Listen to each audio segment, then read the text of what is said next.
So this month I'm doing a squat challenge to help raise awareness and money for the Canadian Cancer Society. So I've just put together a compilation of some videos from my daily squats that I've been doing.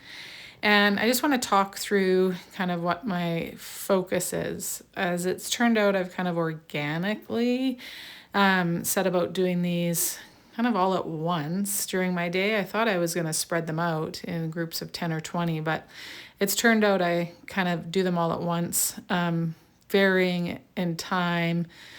From it taking 2.5 minutes has been the fastest that I've done my 100 squats to like 20-30 minutes. So here you go. The first group there, that was just a standard squat. Now I want to work through kind of some of the instructions I've done. So this is a hex bar squat that I've done, and I'm doing a single leg variation. So one leg kind of sets and I drop that hip back, the other leg drops back and out of the way. And so I'm setting up a single leg squat and really letting the collisions happen, more of a yielding kind of setup. I really want to work the drop of my thigh back on that right leg, okay? And the little steps that I do after each one just kind of let my system reset. So I did 20 on that leg and then take a bit of a break, and then I'll do 20 on my other leg. So I took about a 3-minute break, and here I am going to do my other side. So this side, the setup wants to be a little bit different in that I'm going to drop down on the leg closest to will be the focus of that squatting leg. But in order to do that, I set the other leg forward and let the weight swing forward to make space for that thigh to rotate back. Okay, that rotating back of the thigh lets me use that thigh to rotate it forward to stand up out of the squat. So this becomes very easy on the knees, and it's also kind of the action that I want to use in running and hiking, because I want to use that movement of the thigh back and then forward to help move me forward in space rather than a movement of the shin pushing back with every step. So that's those. Now on this day I used the K box, which is a eccentric flywheel. So there's basically a weighted wheel on the front that the harder I pull on the strap, then it winds up and pulls me back. So on this one, I'm focusing on setting a twist out at the bottom of my shin so that I catch that weight and turn it around quickly rather than focusing on a depth in my squat. The flywheel like hooks up to a waist belt, and then I kind of choose to focus on this sort of circular motion side to side that lets my left leg kind of catch the weight and then my right leg push it back up. There is a pump in my quads and hamstrings with this that you would not believe. So the flywheel is super, super fun and kind of like a cardio way to do them. I kind of describe the flywheel a little bit like a rowing machine in that the harder I drive that belt, the faster it gets going, the harder it pulls me back. So yeah, this won't be something that a lot of people will be able to do because you have to have a K box to do it. But you'll see like the rhythm between my shins and my thighs is different than when I did the hex bar. Again, just so you can see, like there are so many ways to do something, and I think sometimes we get really locked into there being a right way. Yeah, it's like I want these to be over. Here I am on one of my walks where I got my sets in outside, and I just used the reference of the rock to again focus on a drop back of the thighs to bring me down And then I do a little step with the feet, kind of stomp, stomp, and then up, down. Again, I find the stomp, stomp super helpful, especially if you have any kind of knee sensitivity, because we get into just habits of doing things with our feet and parts of our body that actually are kind of gripping and tense in a way.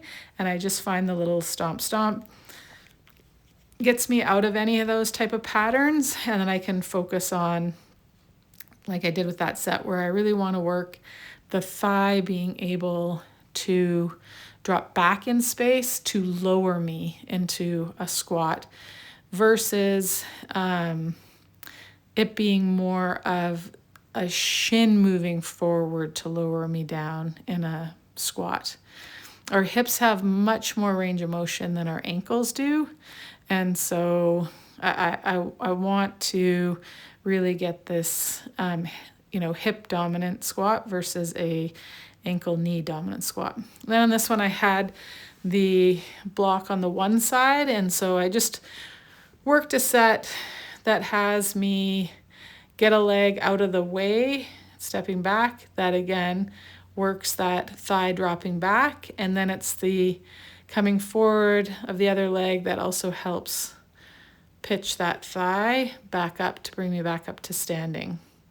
Again, I do a little like rock reset with the feet, stomp, stomp at the end to go back and down. But this is akin to like, looks like a lunge kind of, but I'm, single leg squatting basically. So again, focusing on that thigh back action in the squat.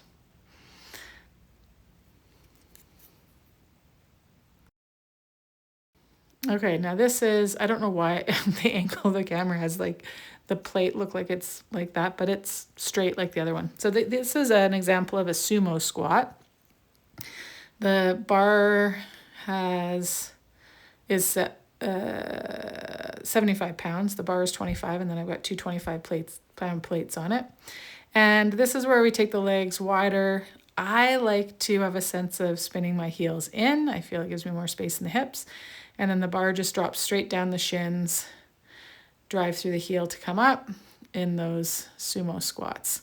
Still, again, a focus of the thighs dropping back to lower me down into that squat. Because the bar comes right down in front of the shin, you kind of set it up that you don't have an option other than the thighs go back. But that's what keeps those hips from feeling tight if you suffer from external rotators. So it's been beautiful here in February, although we're supposed to get a dump of snow this week.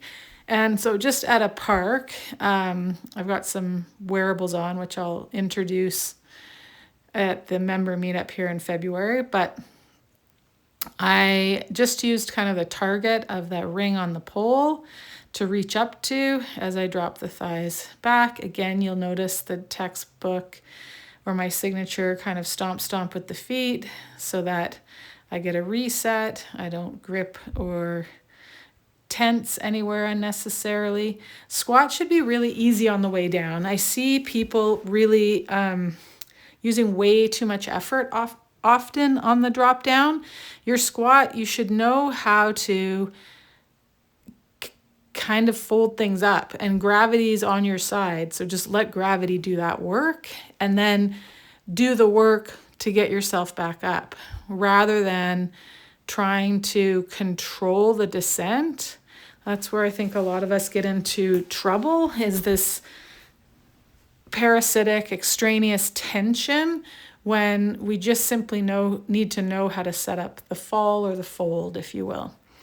So then I kind of switched it up on this set where I thought, I'm going to do a single arm kind of grab as I drop down rather than both arms, just to kind of mimic the action of running or skiing. This lets me drop down a little bit more, that reach forward, make some more space. I can get lower down towards those heels with my hips as I do this. So this felt really great too. Gets a bit of a stretch into the lats with that reach. at home this could be the counter edge that you're grabbing for. It could be a door jamb molding, And then this last set, I decided to like reach across and kind of vary up my grip. So again, this sets up different things. Again, you'll notice how I let the feet leave the ground, and I'm focusing on this action of the thighs. Do you see how the thighs are moving, holding the shins more steady, and that the thighs are doing the work in the squat? Okay, this round was super fun. I was focusing on a short depth, but I did all 100 squats in like 2.5 minutes. So I'm focusing on twisting the bottom of the shins in to drop me down and then out to hop me out. And it literally, also as I twist them out, I think of kind of an inaction of the heels, and it gets me basically jumping. So I did a set of 20 to get a feel for it, and then kind of went for it here with my next round just continuous, okay? But again, I gave myself different instructions, which is going to set up a different squat. There are so many different ways to squat. This challenge has been super fun, and what's great is I'm not developing any pain points as I'm keeping this volume up and doing the other things that I do. So that's kind of cool. So it's just a quick drop back and then forward of the femur. Get a bit more shin action here. But this was fun just to see how quickly I could kind of pump these out.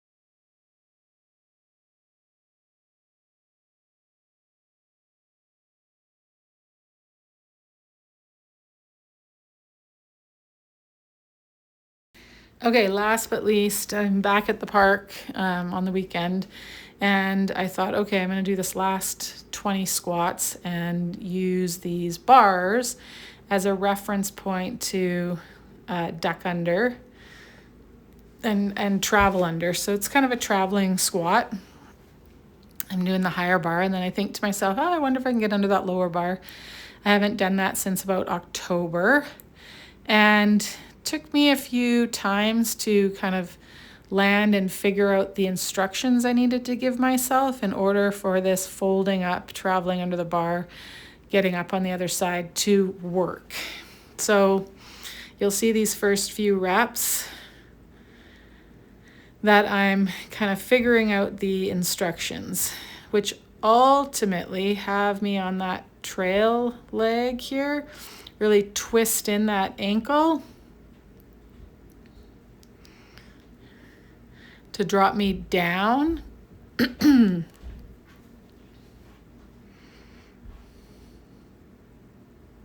then I twist it out on the other side as it steps across. So that's my twist out and the lateral yaw on my thigh.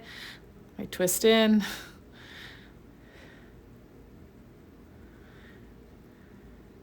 So then I started to kind of develop more of a rhythm I could find, but again, another way to squat. Here my heels do not stay on the ground.